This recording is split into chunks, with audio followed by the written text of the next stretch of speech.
देश में ट्रेन में यात्रियों की बेतहाशा बढ़ रही भीड़ ने सरकार के भी कान खड़े कर दिए हैं। ट्रेनों में भीड़ कम करने के लिए सरकार ने बड़ा प्लान तैयार कर लिया है।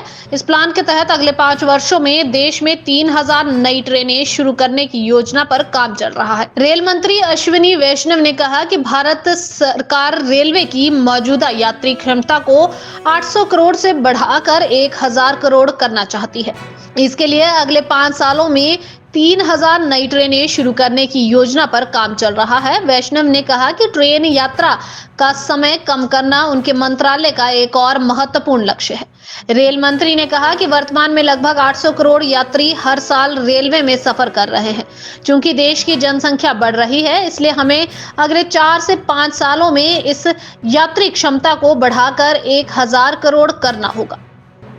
इसके लिए हमें 3000 अतिरिक्त ट्रेनों की जरूरत है, जो यात्रियों की इस बढ़ी हुई संख्या को पूरा करने में मदद करेगी।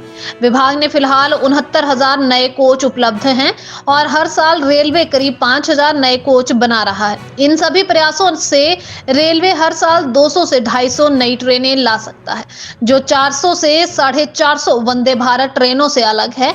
ये ट्रेनें आने वाले वर्षों में रेलवे से जुड़ने जा रही हैं। वैष्णव ने कहा कि यात्रा का समय कम करना रेलवे के लिए एक और लक्ष्य है, जिसके लिए मंत्रालय ट्रेनों की गति में सुधार और रेल नेटवर्क का विस्तार करने पर काम कर रहा है। लंबे रूट की ट्रेनों की गति बढ़ाने और धीमी गति करने में लगने वाले समय को कम करना बहुत जरूरी है, क्योंकि निर्धारित स्टेशनों पर रुकने के अलावा ट्रेनों को मार्ग के कई मोड़ों पर गति कम करनी पड़ती है। रेलवे की क्षमता को और बढ़ाने के लिए हर साल लगभग 5000 किलोमीटर ट्रैक बिछाए जा रहे हैं। 1000 से अधिक फ्लाईओवर व अंडरपास को भी मंजूरी प्रदान की गई है और कई स्थानों पर काम शुरू हो चुका है।